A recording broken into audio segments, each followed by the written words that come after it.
খুব সম্ভবত 5 থেকে 7 দিনের ভিতরে এই বিচার কার্য সমাপ্ত হবে। এই অপরাধীর সর্বোচ্চ সাজা নিশ্চিত করার জন্য যা যা করা দরকার আমরা সেটা আমাদের পক্ষ থেকে করব ইনশাআল্লাহ।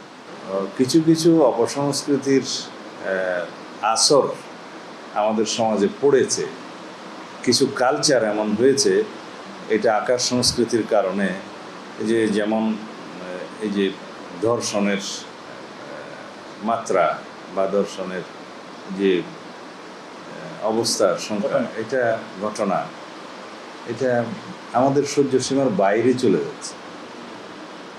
তো আমরা কি করতে পারি? সরকার হিসেবে আমরা করতে পারি যে তার আইনানুগ ব্যবস্থা এবং বিচারিক ব্যবস্থাটা নিশ্চিত করা। আমরা সবচাইতে মনোযোগ এখানেই দিয়েছি যে দ্রুততম সময়ে যাতে অভিযুক্ত বা অপরাধীরা গ্রেফতার হয়। সেই জায়গায় আমরা এই 3 মাসে প্রত্যেকটি ঘটনায় আমরা সফল হয়েছি ইনশাআল্লাহ।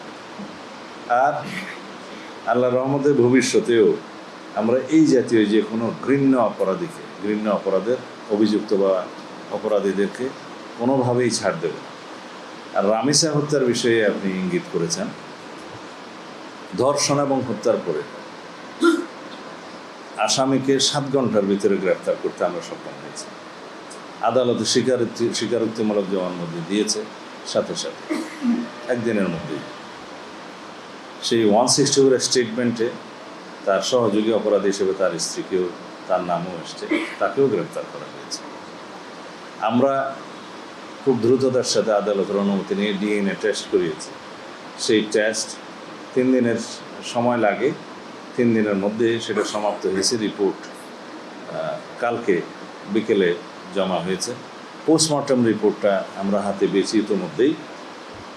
এগুলো সব একসাথে করে কম্পাইল করে চার্জশিট প্রণয়নের কাজটা কালকে রাতের মধ্যে সমাপ্ত হয়েছে। আজকে দিনে আদালতে সেটা সুপর্দ করা হবে, হয়তো ইতিমধ্যে হয়ে গেছে। এবং আদালত এর মধ্যে ছুটিতে যাবে, আপনারা অনেকে জানেন। কিন্তু এই বিশেষ আদালতটা ছুটি মাননীয় চিফ জাস্টিস বাতিল করার চিন্তা করছেন। এখনও হয়েছে কিনা আমি জানি না, এটা আইন মন্ত্রণালয় ডিল করছে। আমরা একজন স্পেশাল পিপি নিয়োগ করেছি শুধুমাত্র এই মামলাটা ডিল করার জন্য।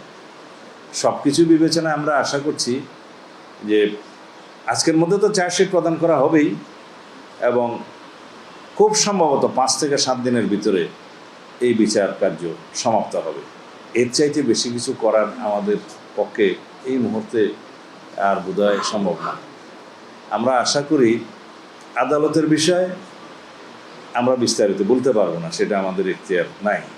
তবে আমরা নিশ্চিত যে মাননীয় আদালত এই প্রসিকিউশন টিমের বক্তব্য শুনে, চার্জশিট দেখে এবং এভিডেন্স 164 এগুলো দেখে সঠিক সিদ্ধান্ত নেবেন এবং সর্বোচ্চ শাস্তি নিশ্চিত করা হবে। আমরা যেহেতু আদালতের বিষয়টা প্রকাশ্যে বলতে পারি না যে তাকে এই সাজা দেয়া হবে, তবে আমরা এইটুকু বলি যে এই অপরাধীর সর্বোচ্চ সাজা নিশ্চিত করার জন্য যা যা করা দরকার আমরা সেটা আমাদের পক্ষ থেকে করব ইনশাআল্লাহ।